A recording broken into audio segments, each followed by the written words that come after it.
In the movie Back to the Future, Marty McFly takes a time machine made out of a DeLorean back to 1955. I routinely take a time machine back in time. My time machine is my refrigerator. Okay, I don't get in the refrigerator. That would be dangerous. And there wouldn't be any room between the leftovers and the heavy whipping cream and the egg cartons. I just stand in front of it. But I have to be careful. When I grab the orange juice in the morning, I'm apt to end up in Scotland in 2016 or the Canadian Rockies in 2006. Madam Toastmaster, fellow Toastmasters, my refrigerator is covered with portals that take me back to every family vacation that my wife and kids and I have taken together. Whenever two or more of us go someplace together, we bring back home a refrigerator magnet from that place. Now, the grocery store doesn't count. Neither does any place that we go to alone, like my trip up to Alaska last summer. Didn't get a magnet from that. And it has to be a fun place too. You can't just take a trip up to the Twin Cities to buy a new desk at IKEA. We might get several magnets on a trip if we go to separate locations and separate attractions. Now, this tradition started way back when my wife and I were first married. Not only does it allow time travel, it's an efficient use of space. I remember reading a Reader's Digest story when I was a kid. The title of the story was "Don't Buy the Sombrero." And it talked about buying souvenirs that seemed like a good idea at the time, but end up being a waste of money because, let's think about it, really, we're probably never going to wear that big sombrero again. Magnets are much smaller and much cheaper, and they can be enjoyed every day. This is how it usually goes. At the start of the trip, I find the perfect magnet. See, I know that at the end of the trip, we get caught up in trying to make it to the airport and we run out of time and we always end up forgetting to get a magnet. So I find the magnet at the beginning of the trip, and then my wife suggests that we might find a better magnet later. And at the last moment, we're running through the airport trying to find a magnet of any sort before we go home. And usually we end up with a substandard magnet or end up ordering one on the internet. But in their trip to London, we were racing to catch the tube to catch our train back out of town. And we walked by a street vendor and found the perfect London magnet, the underground symbol.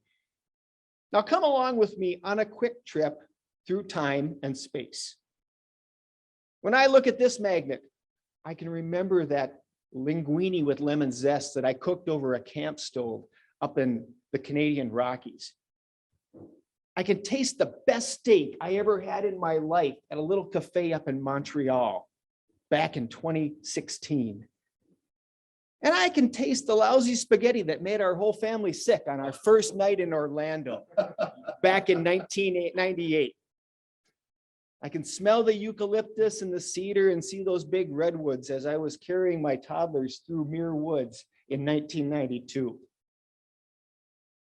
I feel the 3 days of constant rain that my wife and I had in 1998 in Ontario before we had good camping gear. And I feel the emotional drain of our visit to the 9/11 Memorial in 2018. Carpegom's not here, but I was going to see if she saw this magnet on her trip to SD.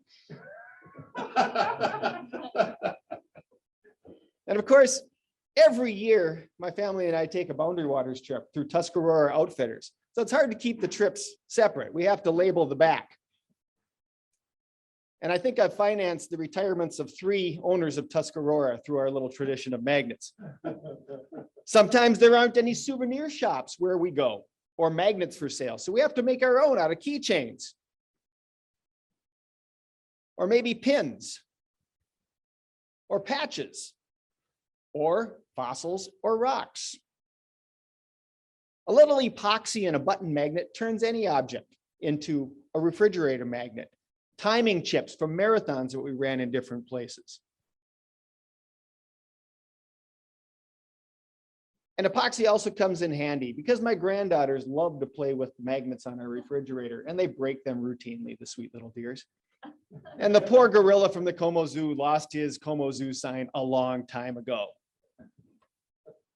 Great Scott! The time machine is out of control. We're caught in a loop. We're going to mess up the space-time continuum.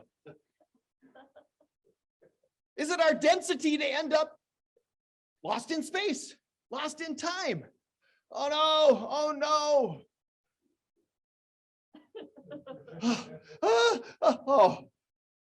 Oh, I'm glad we got back. Got that stopped. Wait a minute. I thought that trip was to the Twin Mountain Ranch. Whoa, we made it back to the future.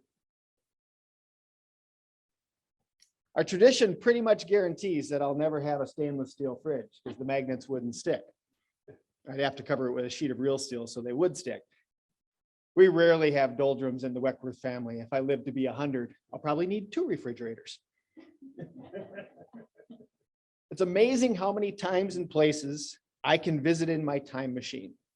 It doesn't even require 1.21 gigawatts, but a glass or 2 of wine helps fire it up. I can be lost in time for a long time, but wherever and whenever I go, I have a great time. Madam Toastmaster.